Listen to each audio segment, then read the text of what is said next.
talking about the Trajan market, there's two guys we really need to know about, Trajan and Apollodorus of Damascus. Trajan was born in modern-day Spain and was most likely of mixed Hispanic-Italian descent. His original name was Marcus Ulpius Trajanus, but he became known as Trajan during his reign.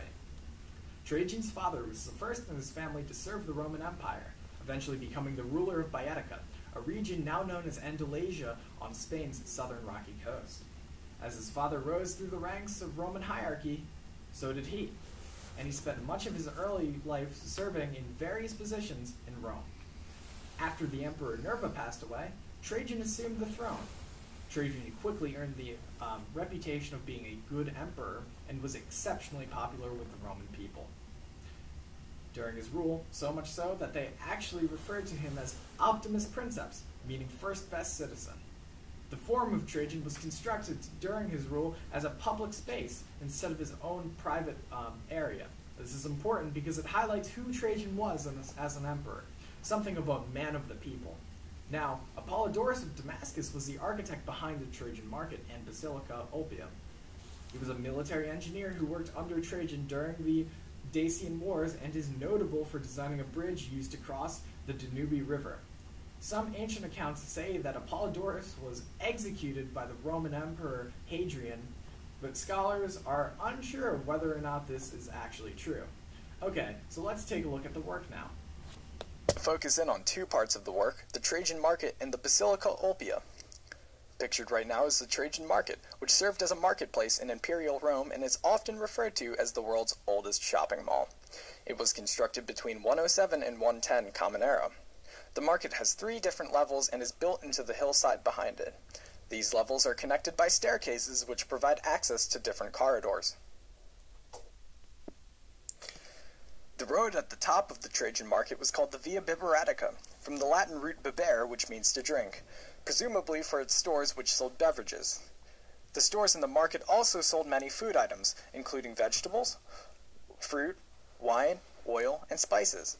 As you can see in the picture, the stores lined the sides of the main corridor, providing a permeable storefront for the ancient Romans to get what they need. I would also like to point out the bricks. You can see here that buildings were made out of concrete faced with bricks, but during its time stucco would have likely covered the walls as well. If you look at the arches here, you can see brick pilasters, which are pillars protruding from the walls that support the sides of the arch. On the second level, the arches have bases and capitals made out of travertine limestone. You can see in the picture here that the main face of the complex was a curved horseshoe of storefronts. The complex included a covered market, storefronts, and, on the 3rd floor, the equivalent of office buildings connected to the ceiling with buttresses. One of the unique features of the market's design is actually the ceiling itself, constructed out of groin vaults. A groin vault is just 2 intersecting barrel vaults, and this allows for a wide open area and the space to its sides to let in light into the market. Here's what the ceiling looked like. Now, the basilica was also located in the Forum of Trajan and was used as a civic building of sorts, in which business transactions and trials would take place. The main hall was lit by a clerestory and supported by a colonnade. The columns in the clerestory are of the Ionic order. The sides of the basilica are called apses, which are semicircular recesses ceilinged by domes. The front has 4 columns in the Corinthian order, making it a tetrastyle porch that support the facade above. Now, the facade is said to have once had a statue of a quadriga, or a 4-horse chariot, on its top. The lateral porches support individual bigas, or 2-horse chariots, at the top of their facades. The porch once bore the inscription Ex Manubis, or from the spoils of war. This is a monument to Trajan's military successes. Now, the Basilica Ulpia set the standard for a proper and lavish Roman basilica, but today only exists in its ruins. Its legacy, however, exists in Christian architecture that constructed their own basilicas. Many consider the Basilica Ulpia the primary influence to many of these works and has remained significant through history because of this. As we explore the ancient empire of Rome, really one of the most iconic buildings is the Flavian Amphitheater. Popularly named the Colosseum, the arena towered over the southeast end of the Roman Forum. When we examine it, the building is truly a significant piece of how we view the Roman Empire at the time. As the Romans seized countless areas of land, daily life in Rome for the average citizen dramatically altered due to a strong urbanization movement. The Roman Empire had become so large, giving people more time for their own interests. With this in mind, people saw fighting as the ultimate entertainment, and as a result, the Colosseum was a place where criminals and professional fighters would fight animals to the death. While this could be seen as an innovation for the time, the true innovation comes from the intricate construction of the building and how well crowds could move in and out of the building. To start off, the Colosseum was not the first building to be featured where it was constructed. It is actually a pretty remarkable story that comes before the Colosseum.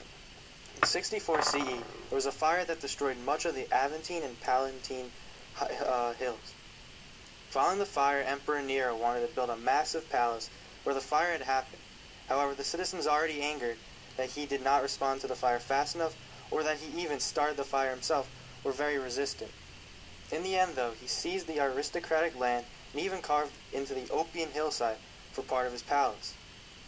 Turning to architect Severus and engineer Celer, Nero's palace, named the Domus Aurea, featured 140 rooms with ceilings up to 11 meters tall, along with 30-meter tall bronze statue of Nero as a sun god.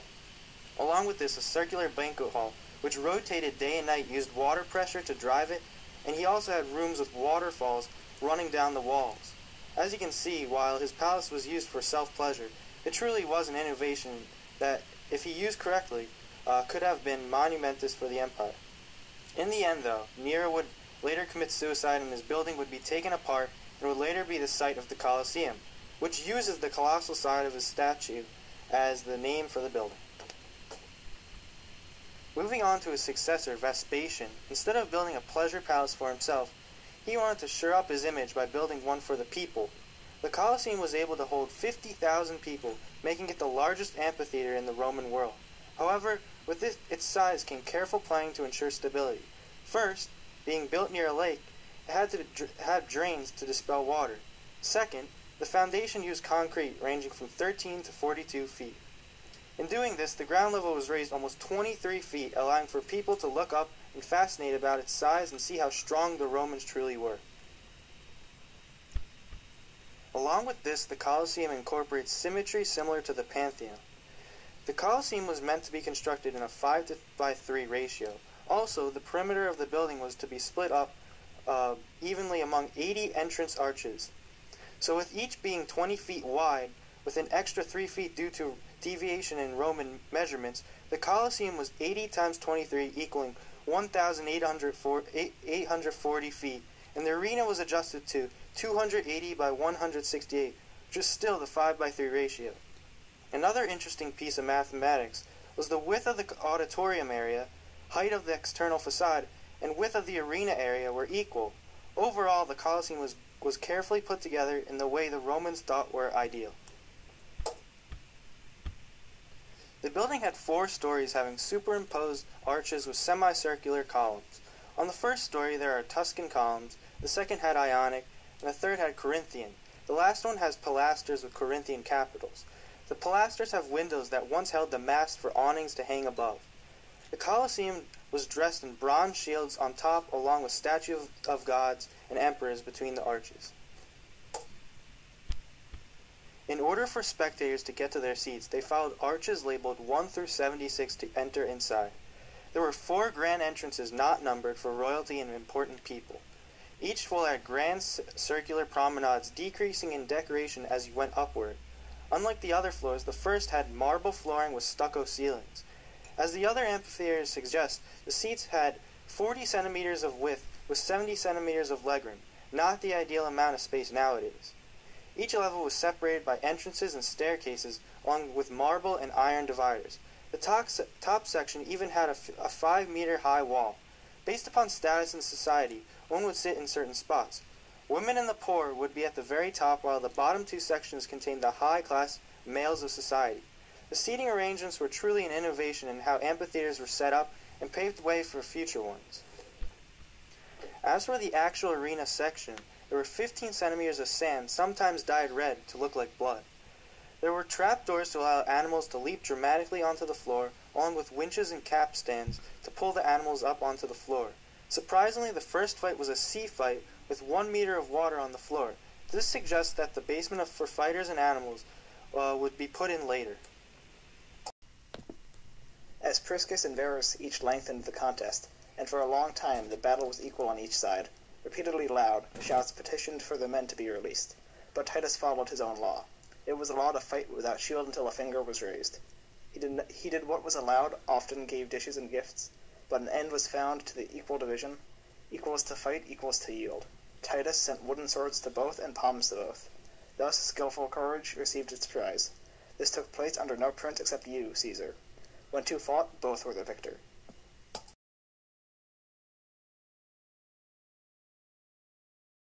In the end, the Colosseum was truly an innovation of entertainment in Roman culture, showing how powerful the empire was at the time and how different the building was from traditional Greek and Roman architecture.